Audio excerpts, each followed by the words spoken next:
Hey everybody, welcome to episode 7 of HorseShow360 podcast. Thank you for joining us again today. We're here in sunny California, Santa Anita Park at our Los Angeles Santa Anita CSI 5-star this week. We just finished FBI competition. All 4 ranking classes went amazing. Grand Prix was incredible last night. But I'm here with Brett Raflowitz, owner of ESI Footing, pretty much your one-stop equestrian spot. One-stop shop. Footing services, what else? Site development, anything that you need to. We kind of explain it to people on your property. We go this way and the contractor goes that way. So anything you need done on your site, we could do it. All land development. All land development. We specialize in arena surfaces and derby fields, polo fields. We're actually doing quite a few soccer fields lately for municipalities, which is kind of cool. But awesome. Well, I want to focus on this episode mainly on footing because, you know, it's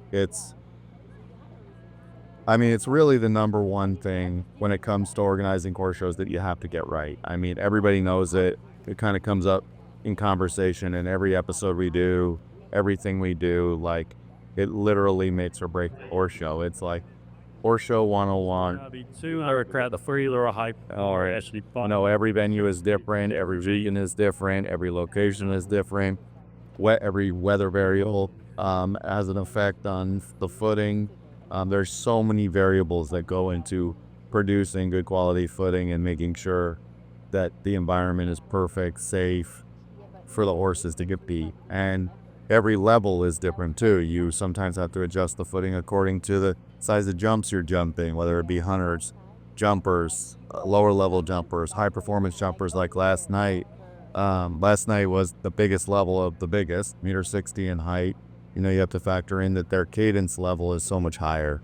You know, they're covering so much more ground on the track, everything like that. So there's so many factors that go into it. And I know we started developing this plan about 1.5 years ago for this venue. We're kind of blessed to have like ideal weather right now for this event. So we had that going for us.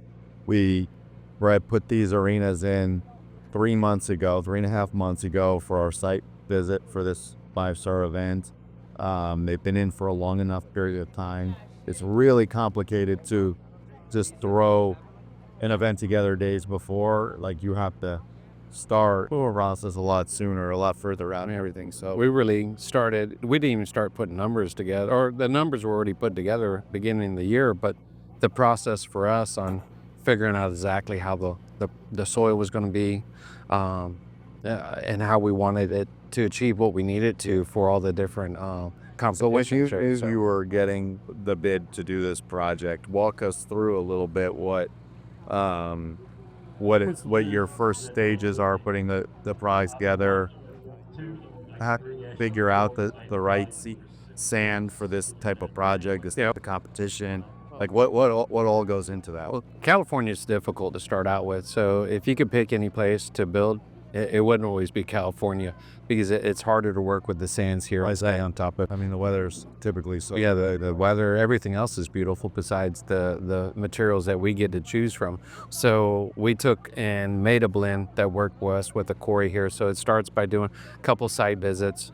And you can't ever go off of what they say. Oh, we've got good dirt for equestrian. You got to physically go there, pull the samples yourself. And what do you doing to measure? Like, how do you know that this sand? How did you know that this sand was going to be to the level you needed it to be? Well, part of it is taking it when we go back to the office. We actually have our own lab, so I think we're probably the only footing contractor in North America that we have our own lab. We do everything in house. So. We screen it, sieve it, look at it, see what the particle sizes are. And a little bit of the secret sauce is figuring out over the years, I mean, we're almost 20 years into this, is figuring out what particles, how many of them of each size, and what'll make good footing. And then... what is it? Is this a silica sand? It's a partial silica and a non-partial. With something else? Yeah. We actually added the silica back into it because it wasn't enough silica. So, now, a lot of people say, oh, you got to have silica sand to make good footing. You don't have to. You don't need to even have silica at all. But it will help with portions of what we're trying to achieve with the footing. And usually the silica sand's a bit bigger in size as well, so it'll help with your percolation and stuff. But if your silica sand's When you say percolation, you mean how it drains through? how it drains through the footing layer. What happens to it when the water goes through it, that kind of thing. Exactly. It's how fast you're going to achieve it. And the FEI is looking for certain benchmarks because they want it to percolate fast enough as well. So trying to keep them happy with how fast it's going to percolate and what we need it to do to hold up for competition, it almost works against each other. So you'll see it at other horse shows where footing percolates super, super fast, but it's getting too deep to ride on. That would be in a case of they're off on their form a little bit to try to make it hold up for this type of competition. Sure. You know, like footing is like such a hot topic, right? Like, I mean, you could really botch a show Well, with crap footing. trying to be in front of it's hard. I mean, we knew this was going to be a little bit more difficult one. So then it's taking the product, figuring out how we could mix it and achieve what we need to. But then the maintenance is going to be different than you would do at a different venue with a little bit different type of footing.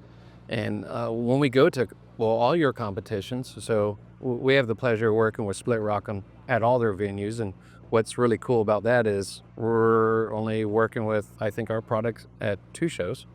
And the rest, Your blend of our blend of footing. So the rest of them is all different types of footing. So typically when we go to events, we'll bring 2 different types of groomers, or sometimes even 3 types of groomers. So if we need to change something up midway, it's possible, and that's why you're doing that. That's so important, you know, because like I think like us as an organizing group, we have to be adaptable. You know, you can't just be like, we have to have this sand, we have to have this type of footing, we have to, like, not every venue is going to have this like dream of a footing, right? Like, so we could go to a And footing that's that what's different has about a clay base, Yeah. or has a more silica base, and you have to be able to adapt and to adjust the water make it level. work for whatever class you're trying to host at the moment. If it's the hunters, the jumpers, or high-end jumping.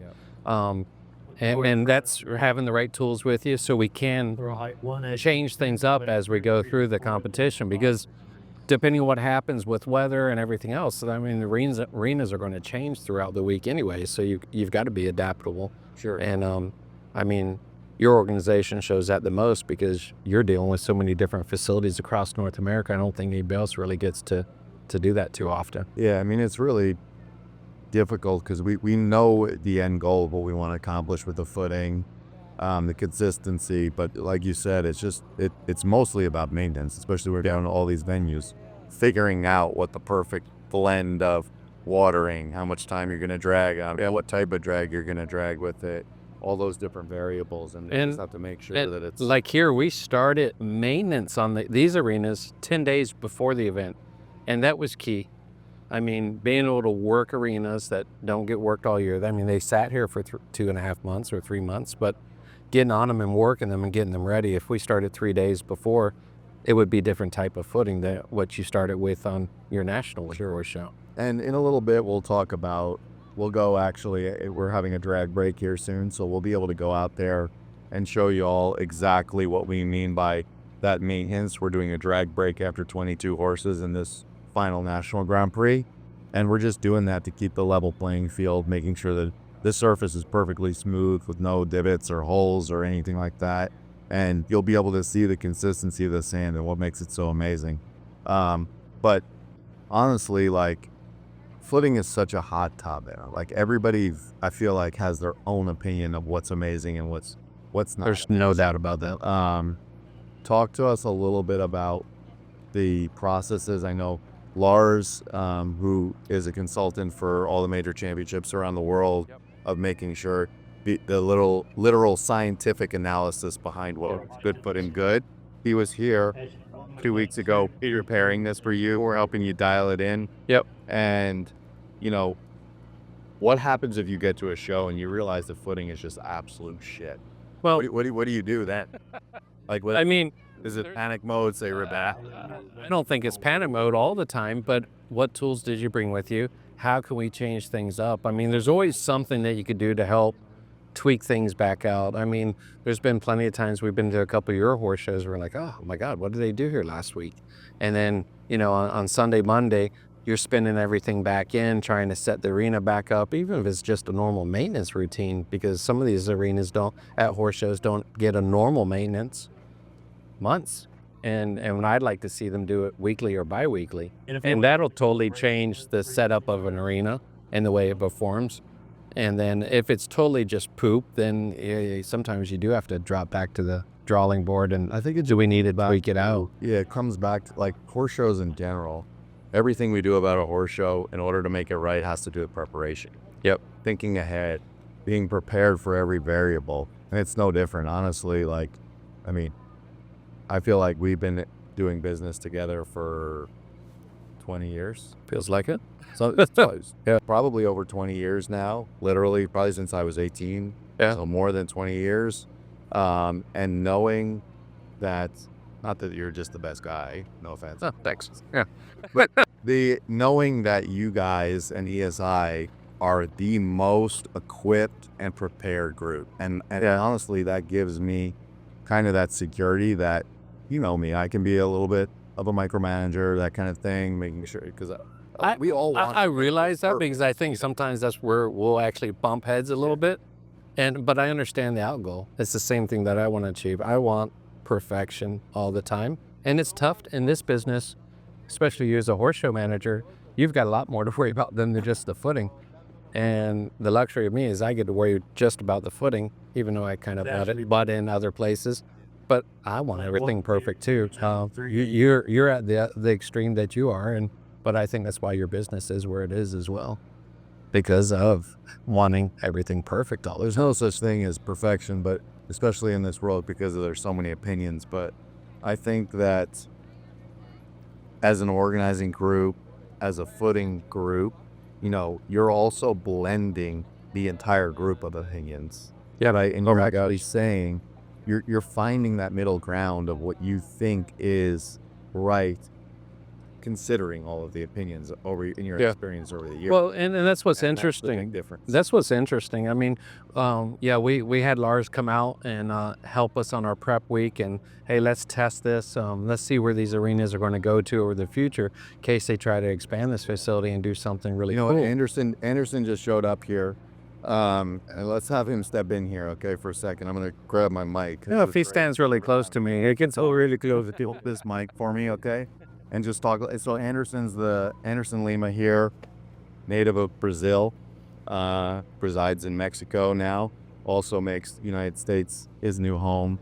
Anderson built the tracks here at Santa Anita this week for the 5-star and everything else, and honestly did a unbelievably, ridiculously amazing job. I normally don't like to sing the praises so it doesn't go to his head, but yep, he achieved something called You did it. double 8 in the 2 biggest classes of the week. He had 8 clear in both of them. One had 74 entries. All right, I didn't realize the other was the Grand Prix that had 40. And honestly, that's like unheard of. It's tough. It is like a perfect number in the jump off for excitement. It couldn't have worked out better. This episode of our podcast, Anderson's actually not about courses. I'll have you back at some point. Hey, with Nick Granite helped this week, and you guys did an unbelievable job. But this episode's about footing. Okay. And can you talk a little bit with us while you're here about how does that affect your job in building? Because honestly, when we're organizing horse shows, the 2 biggest things besides like the organizing committee and the decision that they make that can make or break a horse show is number 1, footing, number 2, course designer. If you have a bad course designer that has a bad week or is just a little not good enough or off for any reason, literally people can leave this horse show unhappy and feeling like it was a bad experience. So can you talk a little bit about the footing and how it affects your job? Well, I want to say something too. I mean, This is great. We get to work with Anderson at so many different venues, and it's nice being able to work with a course designer where you collaborate together and talk about how the track's riding and what's happening, so we're able to make adjustments throughout as well. And I really enjoy working with you because you're straight up. It doesn't matter if you're going to like what he has to say or not. He's going to tell you the way he feels. As Derek was saying, that it just directly affects our job. So there in 20 on so many ways. and as we have done before, if something's not done the right way or something in a different way, we always sit there, always chat, and it's like, hey man, this needs to get a little bit more firm, or a little bit more softer, this and that. But as a fact, affect on the horses a lot, on the courses, like the distances. I mean, the horses have been traveling this footing. I told you many times, and I told you, and I keep telling everyone this week. You did a phenomenal job here. I don't know how you did it though. Where like the stars align and starting on a perfect week with the group that are here, the guys that calibrate of the horses and the riders that are here. You didn't not hear one single of them on a different opinion. It's perfect this week. Do you find yourself, I know they can't hear me answering the questions, do you find yourself changing your courses accordingly if the footing is bad, if the footing, do you also, like you're saying that the footing was incredible here, and it was, honestly, is the best footing I've ever seen you do, but in general, meaning like the footing's amazing. So for the Grand Prix last night, did you build that knowing you didn't have to worry about all around? So does that mean you build a little bit more difficult? Does that mean you build reposition the jumps? But the point is what if the footing's total crap? How does that affect your courses? Do you lower the jumps? Do you change your angles? What do you do? What we have to do, we have to protect the horses. Yeah, we're gonna, and then you start to avoid to do things like okay, for sure you're not gonna. You have a jump off class, so you're just gonna let them just keep going, flow, and not try to turn, and because we have to protect the horses, we have to protect the show, we have to protect. So it does affect. If we get to a place that the footing is not all right, it's just It's going to affect your rollbacks and how you make your turns and everything. yeah, and that's a part of the thing. We were talking with someone. Oh, we should make the same footing here and somewhere else. No, it's completely different thing. It's the environment, the temperature, the rain, the humidity, Where the product comes from. where it's come from, and maintenance here. I mean, I don't know. It's just like it does affect a lot. Well, we appreciate you. We appreciate you coming in, checking in with us. Thank you. As always, man. Unbelievable job this week. So love you. Appreciate it. Can't wait for more events. Thank you. Congratulations. See you the next one. Keep going. Produce an event of this level, I mean, it takes everybody Yeah. working together in unison with a common goal of making everybody happy. You know, we want to make sure the clients, first and foremost, like you said, the horse is safe, comfortable, and that's why it starts with footing. Yeah, like every horse show. It's like, I think in the veterinary world, they say it starts with the foot, right? And it goes out. The horse Here, show it's for the starts with foot. the footing Yeah. and goes Moves up. and it keeps horses safe. You have to pay extra attention to it. You cannot cut a corner. You cannot cut a corner, especially at this level or even any level. The footing is everything for the horse's safety, soundness, the way the riders ride, the way they figure out their balance out there. If the foot ever bad, they have to change the ride. So there's so many factors that go into creating a proper event, but it starts with footing. And second, number two is Course designing. luckily we had good footing company and an okay course designer for this show. Okay. So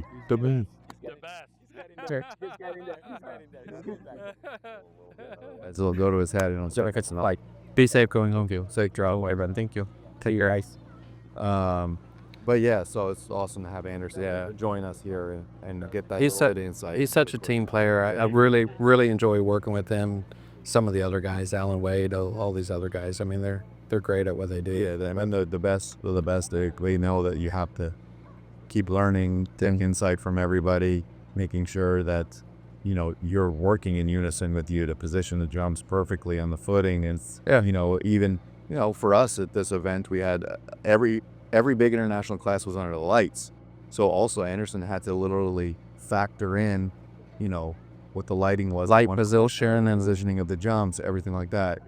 This show was a little unique in the regard where you literally didn't have to worry about positioning the jumps because of the footing. Like Yeah, I think that which does happen. that's sort of like there's no such thing as perfection footing. Maybe I heard the Olympics was incredible or whatever. Olympics was great. I heard. Talked to Lars. Regular horse show, like you always, a certain corner might not act the same as another, or these kind of things. Here we have a midway drag coming in, so literally Boys are coming into the schooling room now. timing.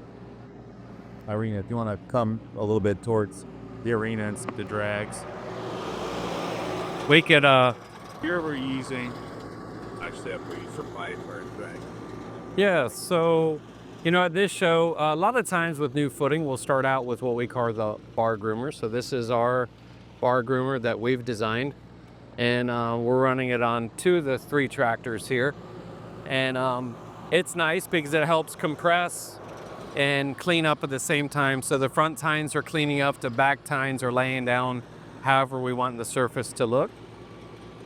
But it's quite unique. And we developed it to be our indoor groomer, and how we find ourselves using outdoors as well sometimes. And is what will happen that we try to do different than other horse shows is, and depending on the footing that we're working with, we like to clean the surface up first, and then we'll get water on it after. This way, the water is absorbing through a finished product, and that certainly made a big difference out here with this type of footing. Look close. Okay. I'm just about a minute bit. I noticed like on this track, why do you choose to, it affects the footing obviously. So why do you choose to use those? It looks like turf tires. Yes, so Wider. What does that do to the drag? So it actually helps a lot, believe it or not. So these are flotation tires with a turf tread. It's a diamond turf tread is what we use. And there's a couple different styles that you could use. And I think there's only one other contractor that I know of that goes above and beyond with equipment like we do, and making sure everything's correct. And that's Drew back in Florida. And if you have these type of tires, as you watch this tractor turn right now, he's not ripping the footing. But if you run normal R9s or any other type of tires, when you turn, you're actually creating almost a 1 to 3 inch divot in the footing. And then honestly, the groomer is just cleaning it up. But you're compressing the footing in different layers, which is pretty cool. Yeah, no. I mean, and this drag is so unique, and I've noticed it's totally proprietary to you. And honestly, we use these drags more than anything at our events because we do want the horses. We want them to go into the footing. What's the general consensus? Like half an inch? Typically, we're a half an inch, and into our turns at this venue, we've been averaging 1.5 to 2 inches after a few trips at least. Almost like you're rolling the footing and then coming behind it and softening up a little bit at times.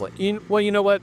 The unique part of this groomer as well is when you get it prepped up like this and they water, and then once they water, they're going to clean up the tracks. But it's the way the moisture is going through the surface and where we want the moisture to go, because that's going to help with the cushioning and the rebound of the footing. So it really impacts the way the performance of the footing is going to work. And is the school? This is the warm-up rink for the main arena. The main arena is over there. We'll go check it out in a minute while you're dragging. But is this footing different than the main ring? No, same footing, and this whole venue is the same footing. So everything we made is the same. We do have footing on top of asphalt walkways here, so you got to be careful how much water. And then we also have footing that's out in the parking lot. Perfect world, you make that a little bit different because you're putting it down on asphalt. And but it really set up beautiful. We made everything the same, so if they ever want to add footing, use footing here or there, everything's the same. They're not having to worry about two different types of footing. You say it's the same footing, but the riders and the horses ride differently in the warm-up ring than they do in the show ring, right? Yep. They're more controlled. They're more balanced. Together, balanced. They're not like galloping and running and going for the win in the warm-up ring. So Yeah. do you don't have to do anything different in the warm-up ring than you do in the show ring? Well, we do sometimes at some of the other shows. This warm-up, Quality of the sand and stuff is not as good. exactly, we'll have to work it a little bit different. And see exactly what you're talking about here. Okay, let's do it. So you can keep talking while we're walking, but what about? So you're saying we don't prep this footing any different because it's just natural? naturally good, right? Yep. So the first 2 weeks, now maybe by the time, if we did a 4-week horse show, by the time we hit week 3 or 4, we'd probably end up prepping this a little bit different. What would you do differently? It just depends how the test results come back. So right now we've been testing footing here 3 times a day, morning, noon, and night. What do you mean by testing? Tell us. So Machine. the biggest, You have 2 machines you've been using. yeah, OBSD, which thank you, Carl, for letting us use his machine for out here. Episode 6. Episode 6, there you go. And then we also use TDRs, which are moisture meters, and we keep them in every water truck. So instead of somebody else trying to do the moisture testing and relay the information back, we require our drivers to test the arena they're getting ready to water. This way they're responsible for knowing where the water goes in the arena. And I think that makes a big impact on especially an arena that's so small, because it's so easy to overwater certain areas or miss an area, especially once the course is set up. Once the course is set up, you're limited with a water truck where you could drive and where you can't. And then here we have our water truck and a rental. Is so much different being able to use our trucks, because the sprayers are all hooked up different, where we could use a left or right, and the way the water is deployed out of the unit too is you have options, and that makes a big impact on your footing as well. So Like such a science, huh? You literally have to perfect what arena, what water truck, what type of sprayers the water truck has, how much water output it's putting over an area. because we've had that happen. Oh, do you have to bring your water truck? And they don't understand. Oh, everybody thinks, oh, it's just a water truck, let's rent one. It really makes a big difference. Yeah. But Irina, can you zoom in on the split brain? What's like a split brain? So obviously we're kind of close to the in gate right now, but you could tell where the horses are walking in and out. That's just such a nice footprint. You could tell, even though it's at the walk, how the hoof is being absorbed into the footing a little bit, and that'll kind of give us a great indication on what's going to happen out there. You know what I noticed from this footing? Like, I was watching with a rider from the warm-up ring that was complimenting it earlier, and the horse was literally just walking, not even cantering or trotting. I literally could see the horse's foot go like this in the ground and kind of not bounce, but like softly Rebound. Like a rebound. It's got some rebound. like a trampoline. Yeah. I mean, I think that's why they're jumping so good on this. And that has to do with the blend of water, the blend of... The key is water in that aspect. Okay, it's got to be the composition of the soil and the way it's made up right now. It's definitely got to be the composition of the soil and the way it's made up, because that's going to tell us exactly what type of watering we need to do in this soil. But it took to almost about 7 days until we got this where we want it to. So with the moisture meters, we know where we want to be. And that's why it's so important for the boys to keep checking throughout the day, because once they get that, they know exactly where to be. Yeah. And why, like, so when we this is a Biswake drag, so we see 22 horses. You know, that's like perfect. It's between 20 and 30, and if there's more than that, you want to do a middleweight drag. You know, why do we have to open the jumps up? Why do we have to go that extra mile to just be smoothing out the burning footing and getting rid of the footprint? Well, you know, obviously the tractors are big, and on a smaller arena like this, you can't always navigate. So opening up the arenas really just helps everything to be super consistent, front and backs. And this way, like most of the time this week, when they open for us, we're going at least 2 times through every jump. And this way they start closing the jumps up behind us. Last night, I even talked to a couple of jump crews, and there was a couple jumps we didn't even need to open up, because the tractor could pass by the fronts and backs without making the crew work harder than they needed to. So, but it certainly helps a whole bunch, and especially when we're watering, because if we're watering, we could drive straight through. You could achieve your water moisture a lot better. Honestly, do you guys ever like fuck up and tear down the jump? Oh, And like break the standards and everything, and then yeah. That's that happens quite often. Usually we're good for one horse show, or one jump every horse show is going to get whacked, and typically happens with the water trucks. Or whoever builds the jumps, man, we should build it into their fee. But it does happen. Not so much with the groomers, but definitely the water trucks. And it's tough. We need to get you a new jump. Your jumps are tired. They're heavy. They're heavy. I love the way they look. We'll have to look into that. Action or sense. We'll have to figure that out from Mihai and Strideful. They got these cool new designs, I'm sure. But no, this footing has been incredible. Right behind us there, we have the racetracks. And, you know, I'm coming from a show jumping 100 jumper worlds. And you can see the Santa Anita starting gate there in the backdrop, the mountains. But literally the track's right there. And that footing is so different than these. Yeah. Why can't we jump on that footing? Well, you Or can't. why don't we? Well, synthetic is tough footing, right? So a lot of people look at what we're on right now. What we're on right now is dirt and polyester. And a lot of people, common people, What do you say, mean polyester? Is it these? yeah. So What is it?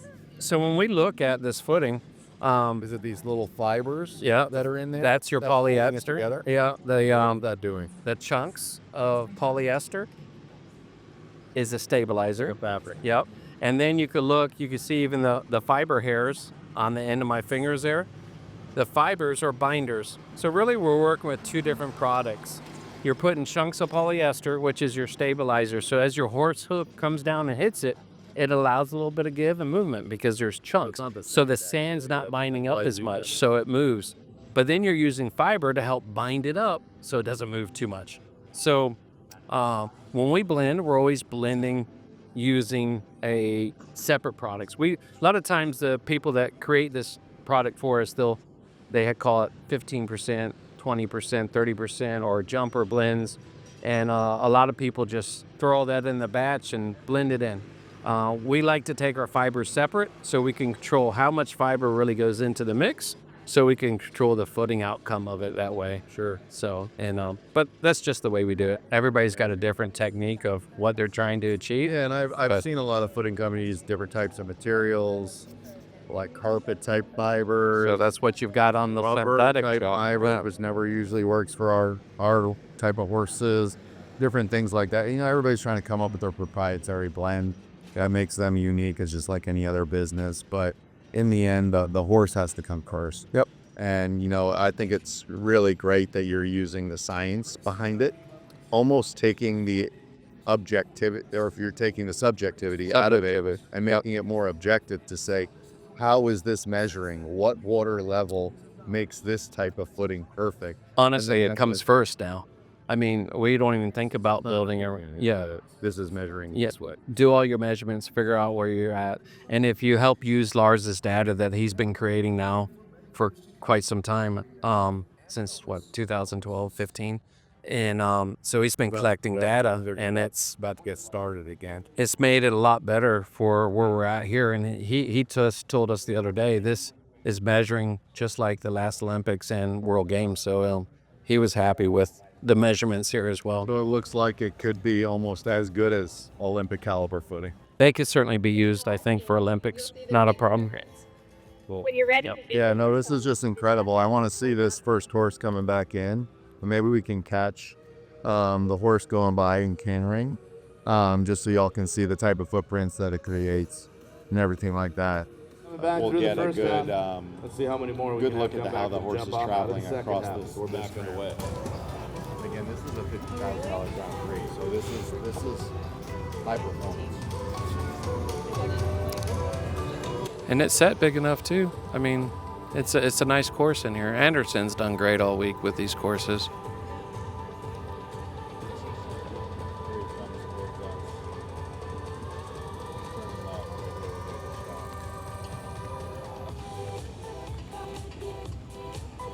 He kept his horse nice and balanced all the way around, and you can see the track. I mean, it's just riding great. I think this week it's actually been a super fun show to work with. Triple combination.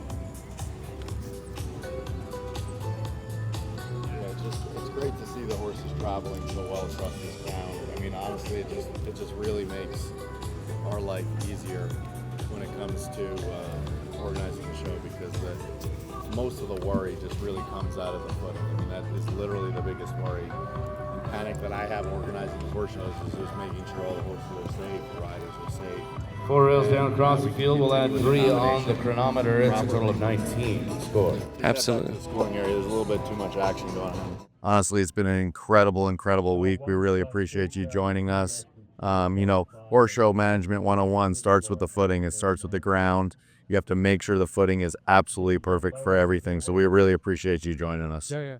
I appreciate you for having us on our podcast and having us out here connecting with the first group in Santa Anita to put this venue together. It's actually been one of the funner ones, and it's been a great organization to work with. So it's Awesome. been fun out here. No, we really appreciate it. Tune into HorseShow360 podcast on all of our podcast platforms, Apple Podcasts, Spotify, and tune into and subscribe to our HorseShow360 YouTube channel. Join us again, and we hope you guys keep tuning in. Thanks.